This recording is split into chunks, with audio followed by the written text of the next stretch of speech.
I would like to call to order June 4th, 2024, the Littleton Conservation Commission meeting, and we are all here and present in terms of our members. I'd like to go ahead and start the agenda with the approval of minutes. We have two rounds. We have May 14th, 2024. Does anyone have any omissions or corrections for that? I do. If I can give you just some comments on the second page, when it talks about 4 Spectacle Pond, halfway down, it talks about during the site walk, it was evident that the gravel from the existing road had previously been pushed. I'd like to say existing access road, because that's a little interesting down there to know who knows what. And it says previously been pushed towards the wetlands by, I would write, snow plows, and also make note that Stoneyard was the one that was doing the pushing of the snow, not Brightmeyer. Yep. And then further down, the commission asked for the plan to show the limit of work. It is not clear if the Board of Health will approve the well installation. I would like to add, due to the proximity of the transfer station. Yep. That's all I have. Does anyone have any other omissions or corrections? If not, I make a motion to move May 14th, 2024 as amended. Second. All right, roll call vote. Carl. Carl Melberg, aye. Kyle. Maxfield, aye. Ed. Ed Foltz, aye. Michael. Michael Livingston, aye. Sarah. Sarah Seward, aye. Chase. Chase Gervig, aye. And myself, aye. It's unanimous. Thank you. Now we move on to May 28, 2024, Littleton Conservation minutes. Do we have any? I just have some grammatical changes. And then on page 3, when we're talking about notice of intent for Spec Pond Road, the name of the engineer is Seth Donahoe. And then further down in the second, we spell it it's Donahue, and then we spell it Donahoe. So I want that to be clear that we're not thinking of somebody else. Yeah, it's Donahoe, but yeah. Yep. And then just grammatically, 2 sentences above that, with stumps to remain, and if more than 4 Y trees. So just to remove the letter Y. Does anybody have any corrections? Okay, I move that we accept May 28, 2024 minutes as amended. Second. All right, roll call vote. Carl. Carl Melberg, aye. Kyle. Oh, Maxfield, aye. Chase. Chase Gervig, aye. Ed. Ed Foltz, aye. Michael. Michael Livingston, aye. Sarah. Sarah Seward, aye. And myself, aye. It's unanimous. Chase, you're on a train, correct? He's gonna say it sounds like Chase is in Concord. Yeah, that's right. Okay. So what I'd like to do is to move, as we go into administrative discussions where we're all here and everybody's got service, I'd like to, with the commission's permission, move the 2 vote discussions to the top, and would like to go ahead and proceed with that if we can. Absolutely. Okay, good. So let's go ahead and have discussion of Conservation Commission officers. Amy, can you outline that, please? That is just for the next fiscal year to vote the chair and or co-chairs and clerk. Okay. Be officially as of July 1. Anyone want to change roles or take over as chairs or clerks? Crickets. Great. So can I make a motion / nomination that Sarah Seward and Chase Gervig remain co-chairs and Andrew Smarko remains our secretary for the next fiscal year? Second. That's the Roll call fastest you've ever done that. Roll call vote. Carl, Carl Melberg, aye. Kyle, Kyle Maxfield, aye. Chase, I guess I Chase Gerwig guy. Ed, Ed Foltz, aye. Michael, Michael Livingston, aye. Sarah, Sarah Seward, aye. and myself, I. It's unanimous. Glad you went ahead of me, Chase. Congratulations, everyone. Yeah. Thank Vote accounts payable signature authorization. This is just, in the past, we've had two people who are authorized to sign off on the invoices as they come in. So I get them set and I send them out. And it was most recently Kyle and Chase. I'll make a motion that we appoint Kyle and Chase as the account signatories for the commission for FY25. Second. All right. Roll call vote. Carl, Carl Melberg, aye. Kyle, Kyle Maxfield, aye. Chase, Chase Gerwig, aye. Ed, Ed Foltz, aye. Michael, Michael Livingston, aye. Sarah, Sarah Seward, aye. and myself, I. It's unanimous. Okay. Thank you. Let's go ahead and jump back now to the top of the administrative discussions. The first on that is the enforcement order for 10 Ivy Road, Mass DEP 204-0982, unpermitted dewatering in the buffer zone. Thoughts on that? Yeah, I probably should have dumped that into the bottom of the agenda for the continued stuff. They have finished the work. And we're just finishing up the little retaining wall that they're doing. So at this point, it's a matter of waiting for it to stabilize. So have they been able to get in contact with Highway Department to check on that catch basin? Steve Yonley hasn't been able to go out and look at it. Okay, so it might take a push from us because that's noted in the minutes that we can't sign off on that until that's done. Yeah, all right. Okay. Next discussion, enforcement order 30 Warren Street, unpermitted construction of a walkway within the buffer zone. Thoughts on that? Updates? So he is still trying to get a contract with Chuck Karen and with Scott Hayes at Hayes Engineering. And I did actually have a conversation with Scott Hayes about the project, and Chuck, this was just last week, was on vacation, so I don't think he's got anything. And I did actually send Chuck an email to make sure that he is in fact working towards getting set up on it. Okay, because they still have to delineate the wetlands. Could you just follow up and make sure that someone has been hired? Because now it's been kind of over a month, and so that they can have something to us for the June 18th, if possible. That's why I went ahead and just sent Chuck an email on the side to said, Okay. I want to Awesome. make sure no one's blowing smoke here. So Okay, perfect. Next discussion, potential violation at 15 Powers Road. 15 Powers, I have not heard back from them yet. When I went to check the tracking on the certified mail letter, USPS said they couldn't find it or something. So I sent another one out, both certified mail and a separate letter just by first class mail, because I don't have a email or phone number contact. So they're not actively doing work out there. So for better or worse, they're done. So I will check in again next week and make sure that at least the tracking's going through it. They've signed the thing and see if I can track them down. Carl, did you have an opportunity to take a peek at that? You're on mute. Oh, maybe not. Yes, I went out and took a look at it, and definitely in the wetlands. There's no question there. Okay.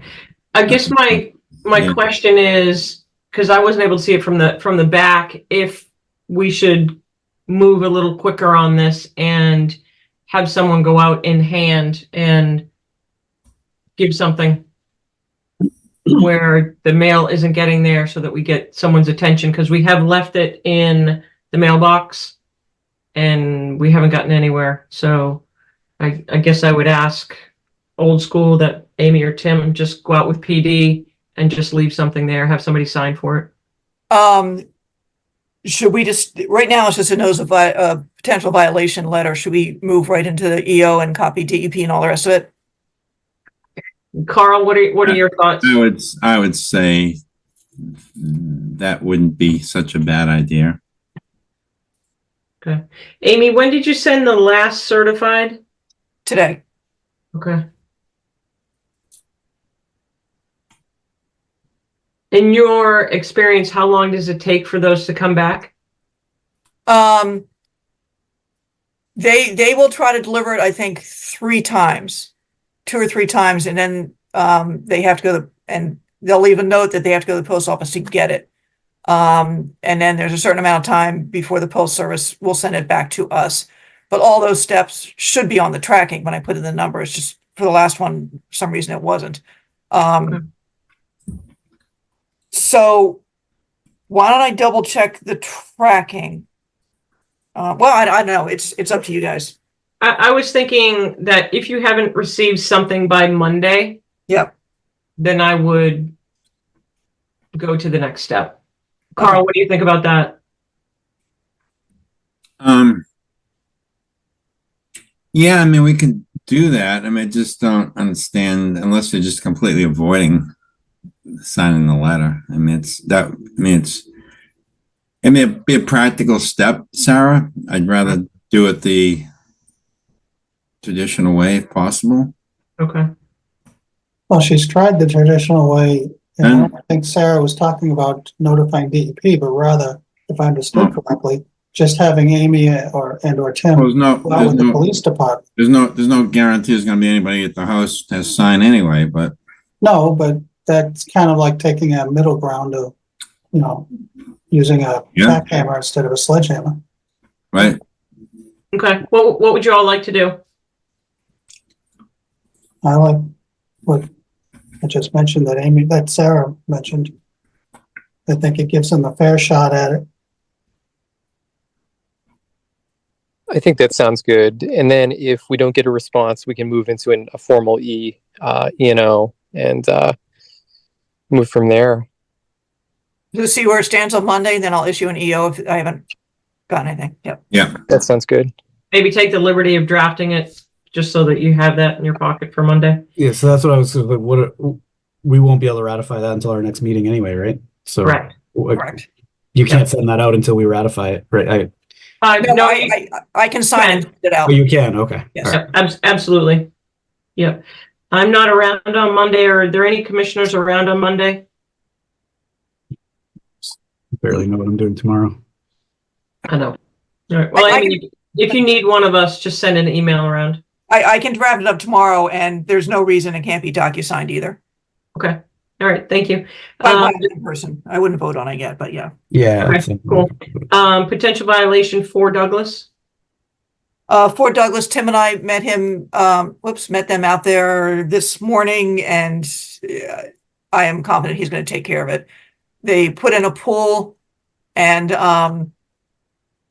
then they decided they want a bigger patio, and the pool's outside jurisdiction. And then when the guy came back up to dig up the patio and make it bigger, the contractor basically just took all the crap and dumped it onto our property and probably within 100 feet of a wetland. So he's going to get the guys back in there to clean it up. Okay. All right. Thank you. Tree protection policy discussion. We're tabling that, Chase? Yes, we are. Okay. Do we have any other administrative discussions? Anything anybody wants to add to this list? Oh, 2 things, if nobody else has anything. SVT is willing to come to, Zoom into a meeting on either June 18th or July 23rd, if you're interested, to give, a short, maybe 20 minutes or something on their mapping stuff. I'm just not sure if you want to do that or not. But Sarah, Kyle, and Andrew have seen it. But it's certainly interesting for the rest if you want to see it.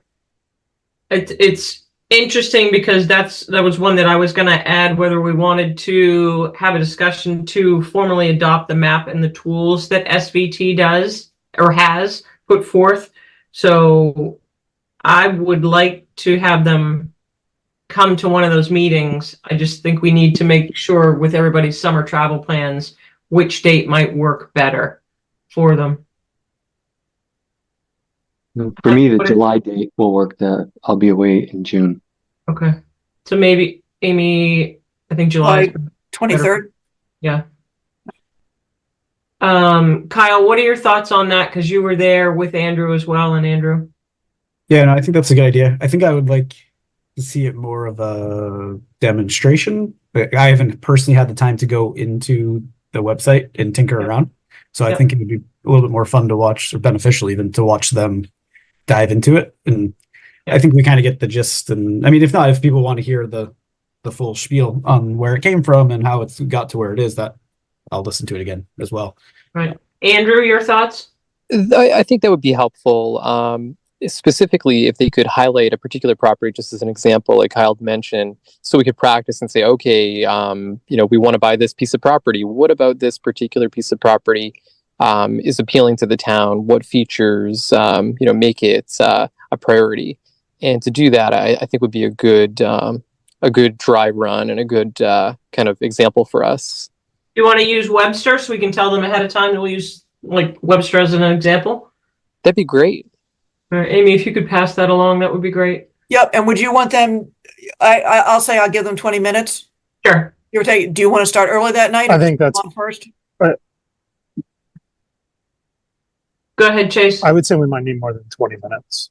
I think we're going to want to go into the nuts and bolts of it. I can I mean, tell we that can he maybe we has 20 schedule for minutes. 20, but be open to the idea that that Yeah. more might be necessary. What are the thoughts of starting at 7 and front loading that discussion 7 to 7:30?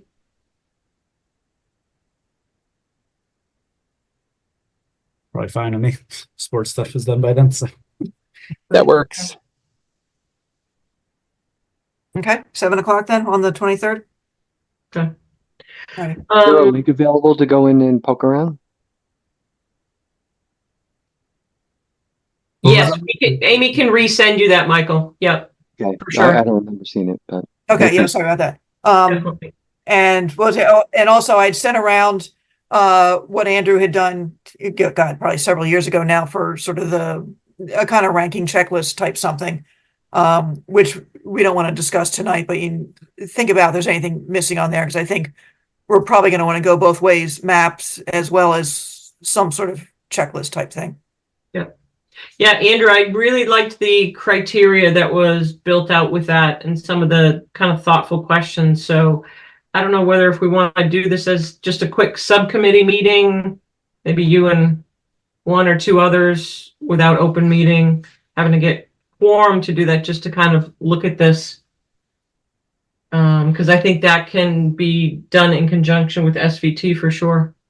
Certainly. Yeah. And I think having both the mapping and like a formal checklist would be great. I mean, it's kind of a slam dunk if we bring something like that before the town saying, hey, look, this property not only scored high on our checklist, but it's a part of SVT's, GIS mapping criteria as well. So yeah, I think that sounds great. Do you think it's premature to share that with SVT with Michael? Mike or Michael? Who was there the other night? The checklist itself? Yeah.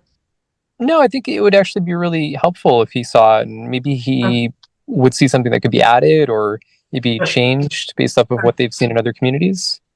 Amy, do you think when you reach out to them, you could maybe send that along? Yeah, he's been on an email list where it's been attached, but I don't think he paid any specific attention to it. Yeah. Just with their experience. Okay.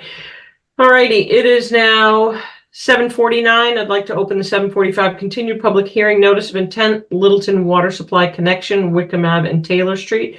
Mass DEP number 204-0995. Bylaw waiver is required. Connection of new water supply well to WTP via raw water main and construction of a finished water main from LELWD system to bring treated water supply to Boxborough. Whew.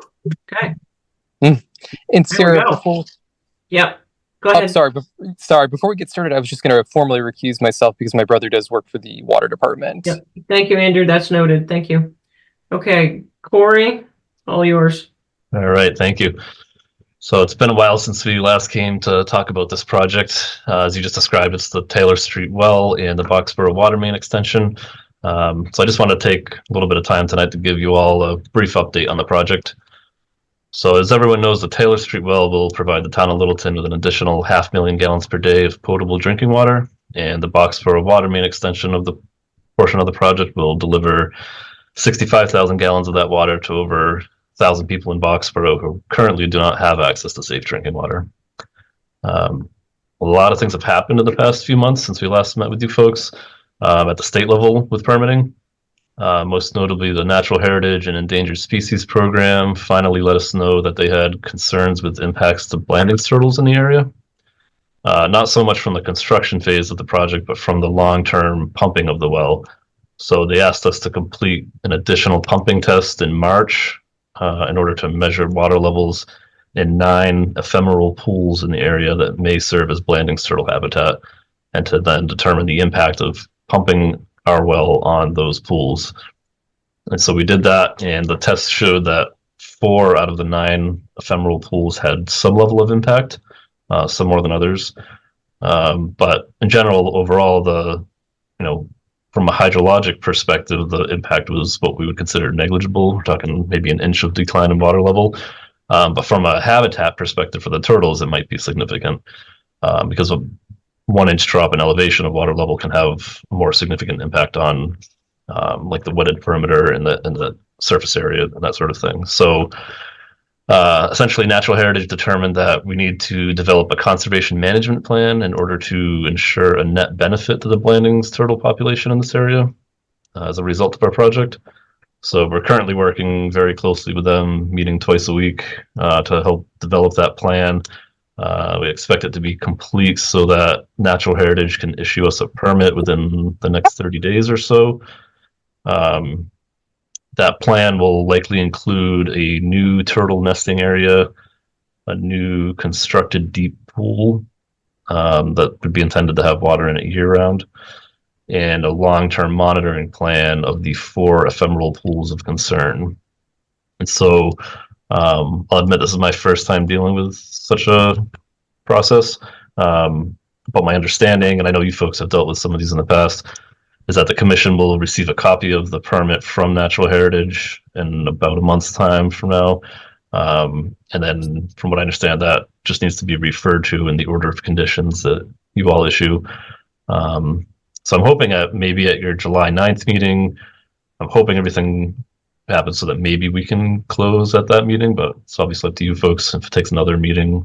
I'm not sure when you're meeting after July 9th, but I'm hoping that we can close sometime in the month of July in order to keep the project on track with all the other permitting. There's a lot of other state level permitting that can't really close out until the Natural Heritage permit is issued. So the timeline kind of hinges on that right now. Corey, do you happen to have any map or plan that could show us where that deep pool or impacted areas might be? Yeah, so I was talking to Natural Heritage last Thursday about that, letting them know that I was coming here to give you folks an update. They asked that we not show specific locations in a public meeting, Yep. but I'd be happy to do like a site walk if there's some of you folks that'd like to go out and take a look at the areas that we're considering, so you can get a little more detailed information on that, or just kind of, meet with a couple of you offline and show you some maps in a non-public setting. And then the question, do you have guidance? Like for us, we've used Oxbow a lot when it comes to the turtles. Who's guiding you through your process? Yep, Oxbow Associates is our consultant on this. So, Okay. Yeah.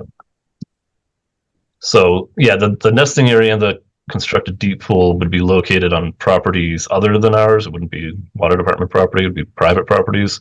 So we're working with those landowners right now to get letters of commitment.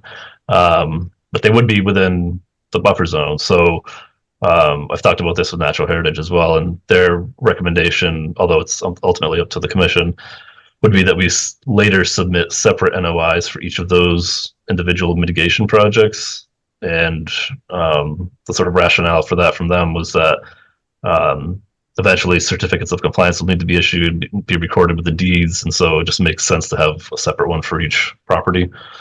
And also, we're not going to actually be carrying out the work to construct those mitigation projects until a later date. So I'm thinking like this fall, we would come back with NOIs for those individual projects, discuss them with you folks, get them permitted over the winter time period, and then maybe next summer be able to actually construct them. So you're planning to put the project in place, but not do the mitigation until a year later? Yeah, that's the way it typically goes, is my understanding. So the conservation management plan gets approved by Natural Heritage, gets referenced in the order of conditions. Now we're on the hook for completing whatever's in the plan. And so you wouldn't be able to issue a certificate of compliance on our order of conditions for this project unless we fully comply with that plan. But how do you minimize any impact to the turtles before the mitigation is completed? Well, the mitigation will be completed before we start pumping the well, and the concern is about the pumping of the well, not the construction process. There is some concern with the construction process, but it's the standard stuff that we did for the pumping test, like the exclusion fencing and a turtle monitor and that kind of stuff. So Right. we'll be doing that I as didn't well. appreciate that, sorry. Yep. Commissioners, other questions or concerns? Yeah, is Oxbow going to help you cite the nesting area? Yes, yeah, they've already done that with us. I went out for a full day with Scott Smyers and walked around various properties in the area, tried to find the best location. We found a really excellent location that Natural Heritage already approved and a very willing landowner. What happens if the landowner sells? Will this be a commitment to a permanent commitment to future owners? Yes, it'll be recorded with the Registry of Deeds, so it'll carry with the property. Yep. So basically in the nesting area, is it sandy already? You're going to bring in a bunch of sand? The area that we found is pretty sandy as it is. We'll have to see once we do a little more site investigation. We may have to bring in some additional sand as well. All right. Are they already nesting in the general area? Yes, yeah. And that's why Natural Heritage had these concerns to begin with, because they know for sure that there's a significant population that is nesting in the general area.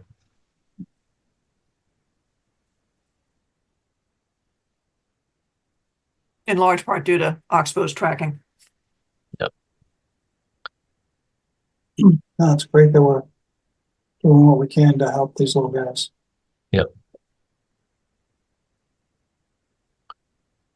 Okay, Amy, anything else that we should be kind of thinking forward for this project? I believe it is otherwise all set. I can circulate a draft order of conditions for you guys to chew on, so that it's ready to go. Okay. Whenever Is it's- anyone interested in doing a site walk?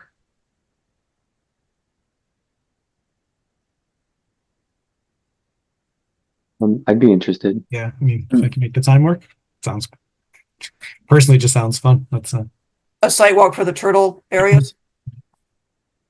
having said that, that could also be something that's done in the fall. We don't have to get out there next week, right? You're talking about presenting this to us later in the fall, into the winter or whatnot. So I could totally see it happening then as well. Yeah, I think the permitting of the individual projects would be later in the fall, but the sort of our kind of commitment to doing them is sort of now. So yeah, it could go either way, but I'm certainly available in the next week or two if anybody wants to do that.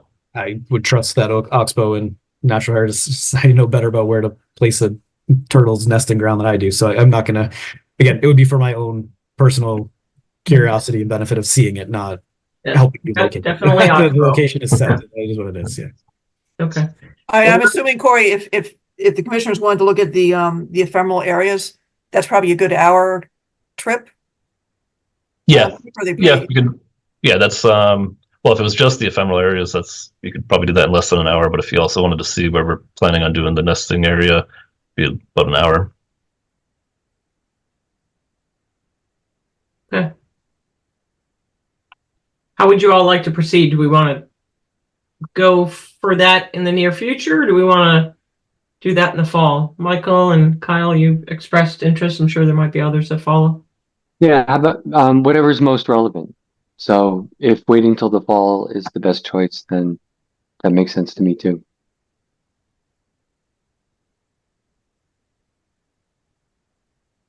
So, Corey, what would you prefer? It's really up to you all. Like I said, though, I could do. I assume the middle of the day is probably not great for most people because work and whatnot. But I could do an evening, any weeknight, really. The rest of this week, or does the timing of the year matter at all to them as well? I mean, should we be trouncing around out there at this time of year, or is it a better time to be doing this? Are we affecting? well, I guess the ephemeral pools are ephemerally dry right now. So in the fall they'll probably be wet again. So in that sense, it might be a better time to do it in the fall. But otherwise, as far as like the nesting area goes, I don't think it matters too much. So I would plan something for the fall in the evening hours, before the clocks change. Well, it'll be well before the clocks change, but so that we don't daylight.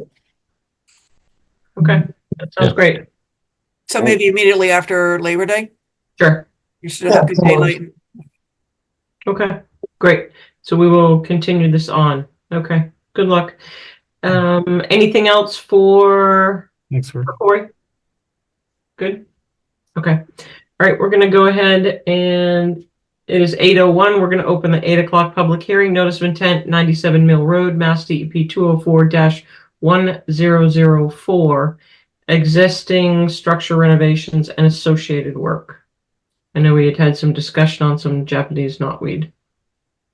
And Sarah, I'm just going to go ahead and recuse myself Yep. once more. My brother does work for the water department. Yeah, super. Thank you, Andrew.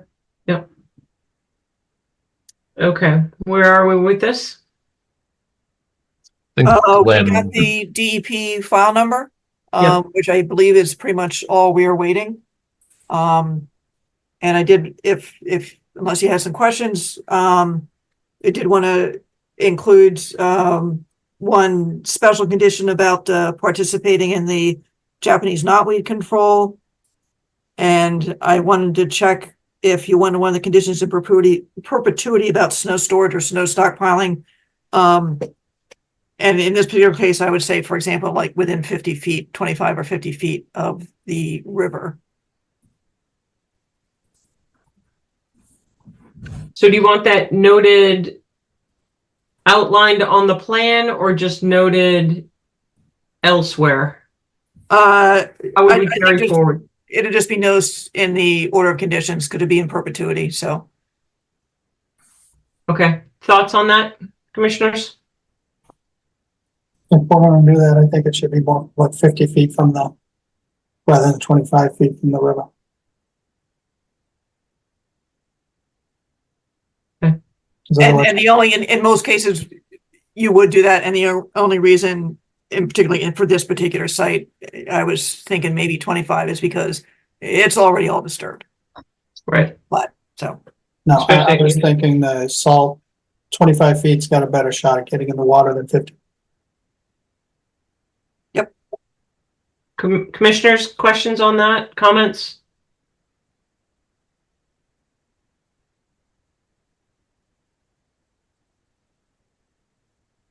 Anything? and I had run that by Nick as a possibility, and he was fine with that. So Other than that, I think I'm good. So then there was no other comments from DEP, right? It was just limit the work type stuff. They're okay with. Yeah. No, we didn't really have anything else either, if I recall, last week. Okay. So are you looking for a motion, Amy? I believe so for the order of conditions, Okay. and no waiver. Anyone like to go ahead and set that forth? And move that we approve the notice of conditions, is that what it is? Order of conditions. Order of conditions, thank you. We Yep. approve the order of conditions for 97 Mill Road, Mass DEP 204-100, the number's not on here. Yeah, 4. It's just been given, 1004. Okay, 1004, U 35-31-A. Second,